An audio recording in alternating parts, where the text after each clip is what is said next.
Hey class 11 students, welcome back to my YouTube channel. तो आज हम करने वाले हैं क्लास 11th हिस्ट्री का chapter number 6 the 3 orders in one shot. And also if you are new to this channel, जल्दी से इस चैनल को पहले सब्सक्राइब कर दीजिए। 3 ऑर्डर्स का क्या मतलब है? बेसिकली यूरोप में 9th से 16th सेंचुरी के बीच में लोगों को 3 कैटेगरीज में डिवाइड किया गया था। कौन कौन सी 3 कैटेगरीज थी?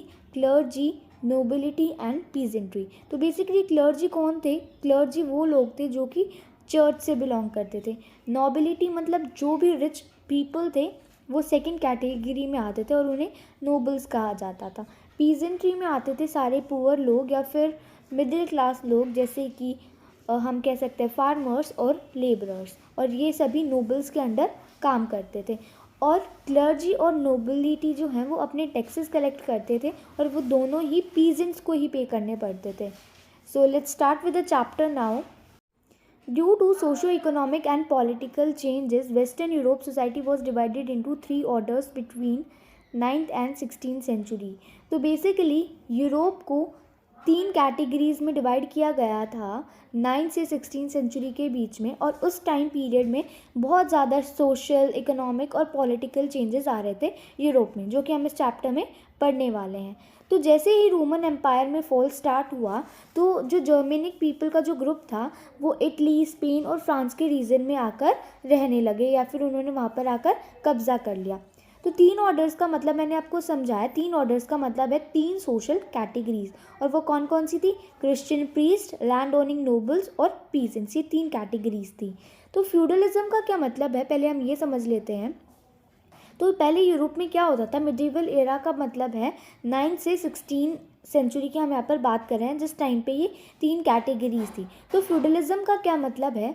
जो नोबल्स होते थे ना, पहले उन्हें लॉर्ड्स बोला जाता था, ठीक है, और पीजेंट्स मैंने आपको बताया लेबर्स और फार्मर्स।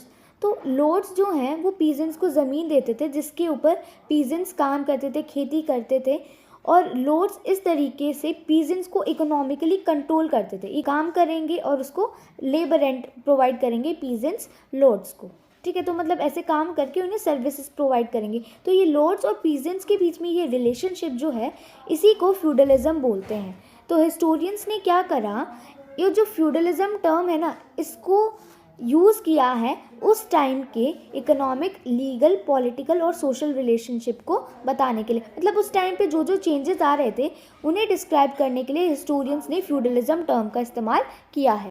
अब ये 3 ऑर्डर्स हम डिटेल में पढ़ने वाले हैं वन बाय वन।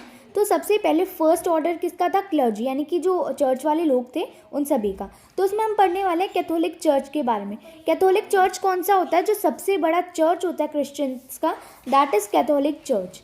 और Europe guided by bishops and cleric, और बिशप्स और क्लैरिक्स भी जो चर्च में काम करने वाले ही लोग होते हैं। और पोप कौन होते हैं?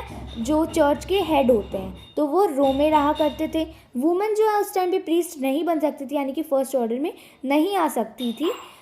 Next is monks. मोंक्स कौन होते हैं? वो एक तरह की ऐसे क्लर्जी लोग होते थे जो कि आइसोलेटेड जगहों में रहा करते थे, जिन्हें हम एबेज बोला करते थे, उन आइसोलेटेड जगहों को। So next is second order, जिसमें हम बात करने वाले हैं नोबल्स की। नोबल्स कौन होते हैं? जो रिच लोग थे उस टाइम के, उन्हें नोबल्स कहा जाता था।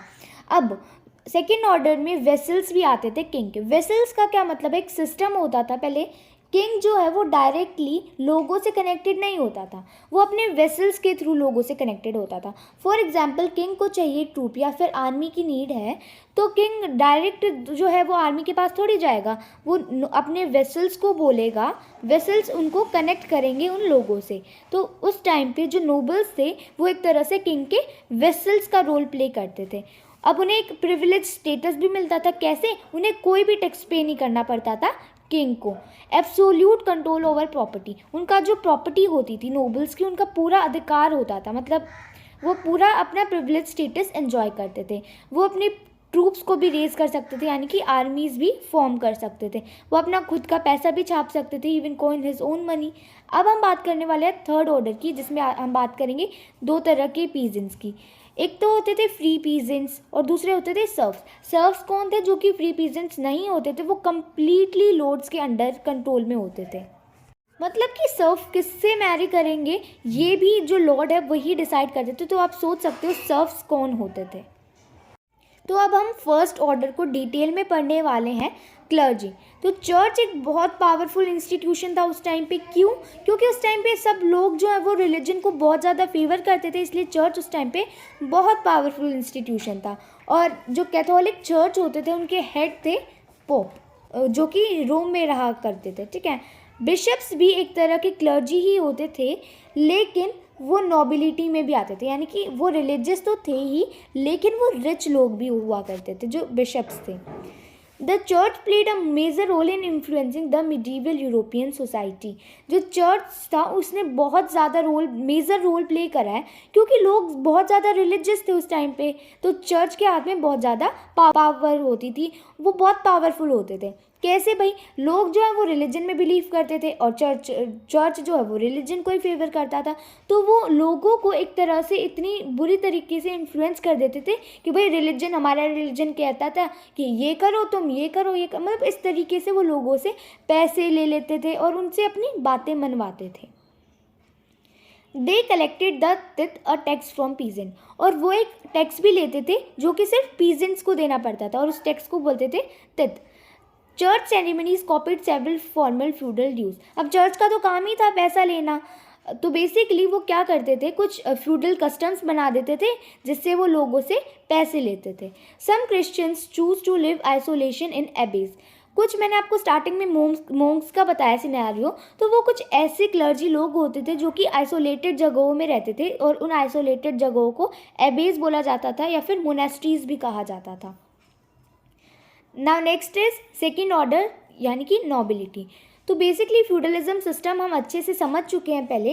तो ये फ्यूडलिज्म वर्ड जो है वो एक जर्मन वर्ड फ्यूड से आया है, जिसका मतलब है पीस ऑफ लैंड, यानी कि लैंड का एक पीस।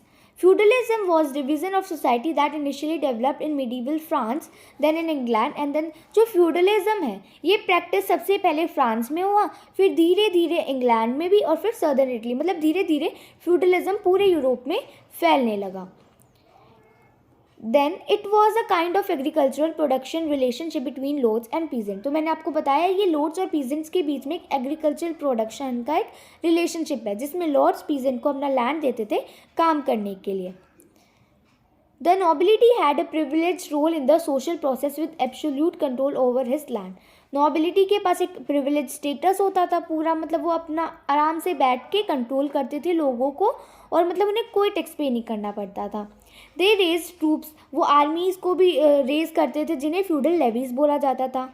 जो फ्रांस के किंग थे वो लोगों से लिंक्ड थे एक वैसलेज के एक सिस्टम से, जो कि मैं आपको पहले ही एक्सप्लेन कर चुकी हूँ। The king was accepted as senior. जो किंग होते थे उन्हें जो नोबल्स थे या दूसरे सिटीजन्स थे वो सीनियर एक्सेप्ट करते थे कि तुम हमारे भी सीनियर हो या फिर तुम हमारे लॉर्ड हो। और नोबिलिटी मैनर हाउसेज में रहती थी, और उस पूरी जगह को मेमोरियल एस्टेट भी बोला जाता था, जहाँ पर हर एक तरह की फैसिलिटीज़ होती थी, वाइन प्रेसेस होती थी, फील्ड्स होती थी, सब कुछ होता था वहीं पर। लेकिन वो सेल्फ सफिशिएंट भी नहीं होता था, मतलब कुछ चीज़ें बाहर से भी मंगवानी पड़ती थी। द कैवलरी, कैवलरी होती है ट्रेंड आर्मी, और जो पीजेंट सोल्जर्स, क्या होता था वॉर के टाइम पे कई बार सोल्जर्स की ज़्यादा ज़रूरत पड़ती थी, तो जो लॉर्ड है वो अब वहाँ पर काम करने वाले पीजेंट्स को भी मतलब आर्मी में इंक्लूड कर लेते थे। तो जो कैवलरी और जो ये पीजेंट सोल्जर्स हैं इन्हें नाइट्स बोला जाता था। तो उस टाइम पे क्या होता था कि धीरे धीरे ऐसा माना गया कि भाई ये पीजेंट सोल्जर्स जो हैं वो एकदम से जब हम इन्हें आर्मी में इंक्लूड कर देते हैं तो ये सफिशिएंट नहीं हो पाते, तो कुछ ट्रेंड सोल्जर्स, ट्रेंड आर्मी बनाई गई और उन्हें बोला गया नाइट्स, ठीक है। मिन्स्ट्रेल और बार्ड्स कौन होते थे? वो एक ऐसे लोग होते थे फ्रांस में जो ब्रेव किंग्स और नाइट्स की घूम घूम कर फ्रांस में कहानियाँ सुनाया करते थे। अब हम थर्ड ऑर्डर के बारे में पढ़ने वाले हैं, पीजेंट्री। तो पीजेंट्स और सर्व्स जो हैं वो दो तरह के कल्टीवेटर्स होते थे। कल्टीवेटर्स का मतलब जो फार्म्स में काम करते थे, फील्ड्स में काम करते थे, उन्हें बोला गया है, ठीक है। ये दो तरह के लोग होते थे। Free peasants laboured for cultivating the lords fields to provide labour rent. अब जो पीजेंट्स हैं क्या होता था, वो जो लॉर्ड है उनके ही एरिया में रहा करते थे, तो उन्हें उनकी फील्ड्स में काम करना पड़ता था ताकि वो उन्हें लेबर रेंट प्रोवाइड कर सके, ठीक है। और किंग जो है वो पीजेंट से एक टैक्स भी वसूल करते थे या लेते थे, जिसे टेल बोला गया है। European monarchs were called new monarchs. Europe में जो राजा आए बाद में उन्हें न्यू मोनार्क्स बोला गया। क्यों? क्योंकि अब पहले क्या होता था, जब ये 3 सोशल डिवीज़न हुई, कुछ पावर क्लर्जी के हाथ में आ गई और कुछ नोबिलिटी के हाथ में, तो किंग के पास इतनी ज़्यादा पावर नहीं थी।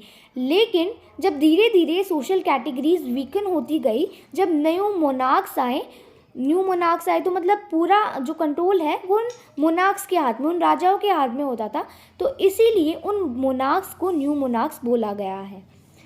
अब हम बात करते हैं इंग्लैंड की। तो इंग्लैंड में रहते थे एंग्लो और सैक्सन्स, मतलब ये 2 अलग अलग तरह के लोग थे और उनकी एक बड़ी सी काउंसिल होती थी। जब भी किंग को कोई नया टैक्स इम्पोज करना पड़ता था तो वो इस ग्रेट काउंसिल से कंसल्ट करते थे, और ये बाद में धीरे धीरे बाद में एक पार्लियामेंट बन गई थी जिसके अंदर 2 हाउसेज होते थे, हाउस ऑफ लॉर्ड्स और हाउस ऑफ कॉमन्स। तो बेसिकली ये 2 हाउसेज होते थे, और फिर एक इंग्लिश राजा थे जिनका नाम था चार्ल्स द फर्स्ट। उन्होंने 1629 से 1640 तक रूल किया बिना कोई पार्लियामेंट को बुलाए, यानी कि हो सकता है उस टाइम पे कोई भी नया टैक्स नहीं डेवलप हुआ हो। Factors affecting social and economic relations. अगर कोई भी सोशल या इकोनॉमिक रिलेशन, मतलब कोई भी चेंज आ रहा था वहाँ पे यूरोप में इकोनॉमी में, या कोई सोशल चेंज आ रहा था, तो वो सिर्फ 4 फैक्टर्स के वजह से था। Environment, land use, new agricultural technology और अर्बनाइजेशन। अब आप सोच रहे होंगे अब इन 4 चीज़ों से कैसे चेंज आ सकता है इकोनॉमी में। एनवायरनमेंट, देखो कुछ सालों से क्या हो रहा था, बहुत ज़्यादा हार्श विंटर्स चली आ रही थी यूरोप में, लेकिन जब हल्की सी गर्मी आई तो उससे क्या हुआ, प्रोडक्शन सीजन इंक्रीज़ हुआ। प्रोडक्शन सीजन के इंक्रीज़ होते ही प्रोडक्शन भी इंक्रीज़ हुई, तो मतलब उससे इकोनॉमी में चेंज आया और ऐसे भी सोसाइटी में भी चेंज आया। लैंड यूज़, अगर फार्मर्स से लैंड ले लिया जाता था, उनके पास लैंड कम होता था, तो उनकी प्रोडक्शन पे भी इफ़ेक्ट पड़ता था। सिमिलरली इकोनॉमी पे भी इफ़ेक्ट पड़ता था। अगर कोई नई टेक्नोलॉजी आ गई, for example iron horse shoe जब डेवलप हुए यूरोप में, उसका भी कंसेप्ट आपके चैप्टर में, और शोल्डर हार्नेस, जब इन न्यू एग्रीकल्चरल टेक्नोलॉजी का यूज़ स्टार्ट हुआ तो इससे प्रोडक्शन इंक्रीज़ हुई। तो ऐसे ही ये कुछ फैक्टर्स हैं जिससे society as well as economy दोनों अफेक्ट हो रही थी, इन 4 फैक्टर्स की वजह से। अब हम पढ़ने वाले हैं कैथेड्रल टाउन। तो हमने कैथोलिक चर्च पढ़ा था, कैथेड्रल भी वही होता है, बहुत बड़ा सा चर्च। तो बेसिकली 12th सेंचुरी में ये बड़े बड़े चर्च बनना स्टार्ट हुए जिन्हें कैथेड्रल्स बोला गया है। ये सभी मोनेस्ट्रीज़ के हुआ करते थे, यानी कि मोंक्स के हुआ करते थे ये कैथेड्रल्स। ये पत्थर से बनते थे। अब कैथेड्रल के अराउंड टाउन्स डेवलप होने लगे धीरे धीरे। क्या होने लगा कि धीरे धीरे इन कैथेड्रल्स के अराउंड बहुत ज़्यादा पॉपुलेशन इंक्रीज़ होने लगी और ये पिलग्रिमेज का एक सेंटर बन गए। पिलग्रिमेज का मतलब क्या होता है, रिलीजियस एक्टिविटीज़ के लिए लोग यहाँ पर आते थे। फॉर एग्जाम्पल हमारे इंडिया में है हरिद्वार, तो बेसिकली लोग जाते हैं ना हरिद्वार में रिलीजियस एक्टिविटीज़ के लिए। तो सिमिलरली कैथेड्रल्स में भी लोग पिलग्रिमेज के लिए आने लगे थे। धीरे धीरे छोटे छोटे टाउन्स जो हैं वो डेवलप होने लगे थे कैथेड्रल्स के अराउंड, और कैथेड्रल की विंडोज़ के लिए स्टेन ग्लास का इस्तेमाल किया जाता था। दिन के टाइम में क्या होता था, सनलाइट से वो रेडिएंट हो जाते थे, एकदम चमकदार होने लग जाते थे, और रात को जब भी कैथेड्रल्स के अंदर कैंडल जलाई जाती थी तो वो बाहर के लोगों को दिखती थी, जिससे बहुत ब्यूटीफुल इफेक्ट पड़ता था कैथेड्रल पे। जो स्टेन ग्लास होता था ना, उसमें बाइबल्स के रिगार्डिंग कुछ पिक्चर्स बनाई जाती थी, ठीक है। 2 बहुत वेल नोन मोनेस्ट्रीज़ की बात की गई, आपकी बुक में भी दी गई हैं, जो कि है सेंट बेनेडिक्ट इन इटली जो कि 529 में बनी थी, और सेकंड है क्लर्नी इन बरगंडी जो कि 910 में बनी थी। अब हम पढ़ने वाले हैं the crisis of 14th century. तो बेसिकली ये बहुत इंपॉर्टेंट कंसेप्ट है, तो प्लीज़ थोड़ा सा ध्यान से सुन लीजिए। In Europe economic expansion slow down, धीरे धीरे इकोनॉमिक एक्सपेंशन धीमी पड़ गई। This was due to 3 factors, ऐसा 3 फैक्टर्स की वजह से हुआ, वो तीनों फैक्टर्स हम समझेंगे। In northern Europe by the end of 13th century the warm summers of the previous 300 years had given way to bitterly cold summers. क्या हो रहा था, जो पहले गर्मियाँ आई थी वो धीरे धीरे गर्मियाँ चली गई और एकदम से बहुत बिटरली कोल्ड विंटर्स आ गई, ठीक है, बिटरली कोल्ड। अब जो गर्मी है, गर्मियों में भी बहुत ठंड होने लग गई थी। जो क्रॉप्स उगाने का सीजन था वो कम हो गया। अब क्या होगा, प्रोडक्शन पे जो है कुछ ना कुछ इफ़ेक्ट पड़ेगा। इससे एक तो इकोनॉमिक एक्सपेंशन स्लो हो गई। सेकेंड फैक्टर्स हम समझते हैं, ट्रेड के ऊपर बहुत बुरा वाला हिट हुआ, क्योंकि जो मेटल मनी था उसमें शॉर्टेज आ गई थी, क्योंकि जो ऑस्ट्रिया और सर्बिया की सिल्वर माइंस थी उसमें बहुत कम आउटपुट मिल रहा था उससे।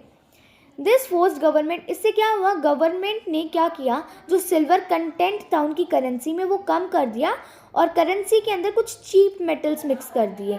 इससे ट्रेड के ऊपर बहुत बुरे वाला हिट पड़ा। अब थर्ड फैक्टर है शिप्स। पहले क्या होता था, जब भी एक्सपोर्ट और इम्पोर्ट होता था, जो भी शिप्स दूसरे कंट्रीज़ में जाती थी वो वहाँ से गुड्स लाती थी, तो उसके साथ साथ कुछ रैट्स भी आए। उन रैट्स में था डेडली ब्यूबोनिक प्लेग का इन्फेक्शन, और जिसे ब्लैक डेथ भी बोला गया है, क्योंकि इससे बहुत सारे लोगों की डेथ हुई थी यूरोप में। सो बेसिकली ये कुछ रीजंस थे 14th सेंचुरी के क्राइसिस में, और इस क्राइसिस में क्या हुआ था, इकोनॉमिक एक्सपेंशन जो है वो स्लो हो गई थी यूरोप में, बहुत ज़्यादा इफेक्ट पड़ा था इकोनॉमी में। अब हम पढ़ने वाले हैं पॉलिटिकल चेंजेस। तो 15 और 16 सेंचुरीज़ में क्या हुआ, European Kings strengthen their military and financial power. 15 और 16 सेंचुरी में यूरोप के किंग्स के पास बहुत ज़्यादा पावर आ गई थी, उन्होंने अपनी फाइनेंशियल पावर, मिलिट्री पावर को स्ट्रेंथन कर लिया था। अब नए राजा कौन कौन बने थे, लुइस 11 फ्रांस में, मैक्सिमिलियन बने थे ऑस्ट्रिया में, हेनरी 7 बने थे इंग्लैंड में, और इजाबेल और फर्डिनैंड बने थे स्पेन में। और ये एब्सोल्यूट रूलर थे, यानी कि सारा जो कंट्रोल था सोसाइटी के ऊपर ये यही करते थे। अब कोई क्लर्जी के पास पावर नहीं थी, कोई नोबल्स के पास पावर नहीं थी, सारी पावर किंग्स के हाथ में थी। उन्होंने ऑर्गेनाइज्ड आर्मीज बनानी स्टार्ट कर दी थी, मतलब धीरे धीरे अब किंग्स वाला जो टाइम पीरियड स्टार्ट हो गया था, मतलब सारी पावर किंग्स के हाथ में आ गई थी। अब फ्यूडलिज्म डिक्लाइन हो गया था, और लॉर्डशिप, मतलब जो लॉर्ड्स वाला सिस्टम था 16th सेंचुरी में, ये धीरे धीरे कम होने लगे, और नेशन स्टेट की जो है वो डिमांड बढ़ने लगी। धीरे धीरे किंग्स का स्टार्ट हो गया rule, and then nation state की फॉर्मेशन को एक वे मिली, एक रास्ता मिला। French, German and Russian revolution, धीरे धीरे वन बाय वन 1789 में फ्रेंच रेवोल्यूशन हुआ, देन 1848 में जर्मन रेवोल्यूशन, एंड 1917 में रशियन रेवोल्यूशन हुआ। इन रेवोल्यूशन से लोगों को बहुत ज़्यादा इंस्पिरेशन मिली, और इससे क्या हुआ, लिबर्टी और इक्वालिटी जैसे नए नए आइडियाज़ और जो टॉपिक्स थे उनको सोसाइटी में जगह मिली। Rise of fourth order, new towns and town people. अब एक नया ऑर्डर आया, फोर्थ ऑर्डर। इसमें क्या था, न्यू टाउन्स और town people. Expansion in agriculture was accompanied by growth in 3 related areas, population, trade and towns. अब क्या हुआ, जैसे जैसे एग्रीकल्चर में थोड़ा एक्सपेंशन हुआ, वैसे ही तीनों एरियाज़ में कुछ डेवलपमेंट देखने को मिला, जैसे पॉपुलेशन, ट्रेड और towns. The towns of the Roman empire had become deserted. जैसे रोमन एम्पायर में फॉल हुआ तो टाउन्स बिल्कुल ख़राब हो गए थे, लेकिन 11th सेंचुरी से जब एग्रीकल्चर में थोड़ा सा इंक्रीज़ देखने को मिला, तो वो लोगों को, ज़्यादा लेवल ऑफ पॉपुलेशन को भी मतलब खाना प्रोवाइड कर पा रहे थे, मतलब एग्रीकल्चर में थोड़ा सा इंक्रीज़ हो गया था। अब ऐसे क्या हुआ, एग्रीकल्चर बढ़ गया, पॉपुलेशन जो है वो स्टेबल हो पा रही थी, तो इससे टाउन्स भी बनने लगे। Towns offered the prospect of paid work and freedom from lord's control for young people from peasant families. अब टाउन्स में लोग ज़्यादा जाने लगे, क्योंकि टाउन में एक तो पेड वर्क मिलता था, मतलब काम के बदले पैसे मिलते थे, एंड सेकेंडली लॉर्ड के कंट्रोल से आज़ादी भी मिलती थी, क्योंकि मतलब अगर वो विलेज में रहेंगे तो लॉर्ड पूरी तरह से उन्हें कंट्रोल करेंगे। तो बेसिकली इसीलिए जो यंग पीपल थे, पीजेंट फैमिलीज़ के जो लोग थे, वो टाउन्स में शिफ्ट होने लगे। द बिगर टाउन्स हैड, और जो बड़े बड़े टाउन्स थे उनमें लगभग 30,000 की पॉपुलेशन होती थी। They could be said to have formed a fourth order, और इन्हें ही फोर्थ ऑर्डर बोला गया है। Next is guild. अब गिल्ड क्या होता था, इकोनॉमी जो है उसका एक बेस माना जाता है गिल्ड। गिल्ड क्या होता था, कोई भी क्राफ्ट इंडस्ट्री हो गई या किसी भी चीज़ की इंडस्ट्री होती थी, उसको गिल्ड में ऑर्गेनाइज किया जाता था, मतलब गिल्ड ही पूरे उस इंडस्ट्री को संभालती थी। एक गिल्ड एक एसोसिएशन थी, मतलब एक ऐसी एसोसिएशन होती थी उस इंडस्ट्री की जो कि उसके प्रोडक्ट की क्वालिटी, प्राइस और सेल इन चीज़ों पर कंट्रोल रखती थी। और एक सभी टाउन्स में एक गिल्ड हॉल बनाया जाता था, जहाँ पर उस गिल्ड के जो मेंबर्स हैं, जो हेड्स हैं, वो फॉर्मली मीटिंग करते थे और मतलब सेरेमनीज़ की जाती थी। तो आई होप आपको एक गिल्ट भी समझ आया होगा। और अब आप सोच रहे होंगे, सभी सोचते होंगे कि हमें इतनी ज़्यादा हिस्ट्री के बारे में कैसे पता चला कि भाई पहले 3 सोशल कैटेगरीज होती थी और क्लर्जी के पास इतनी पावर थी, नोबिलिटी के पास इतनी पावर थी और ये टैक्स होते थे, तो उनके बारे में कहाँ से पता चला? तो कुछ सोर्सेज होते थे, जैसे कि पहले इंग्लैंड के कुछ कैसल्स थे, फ्रांस के कैसल्स थे और कुछ टेल्स या फिर कुछ राइटिंग्स, कुछ डॉक्यूमेंट्स मिले हैं जिनकी मदद से हमें इस पूरी हिस्ट्री का पता चला। तो ये कुछ सोर्सेज हैं जो कि आप रीड कर सकते हैं और टाइमलाइन आप अपनी हिस्ट्री की बुक से रीड आउट कर सकते हैं। So students, in the end I would like to say that thanks for watching this video, and also do like this video and do comment me your doubts and share this video with your friends, and do not forget to subscribe this channel.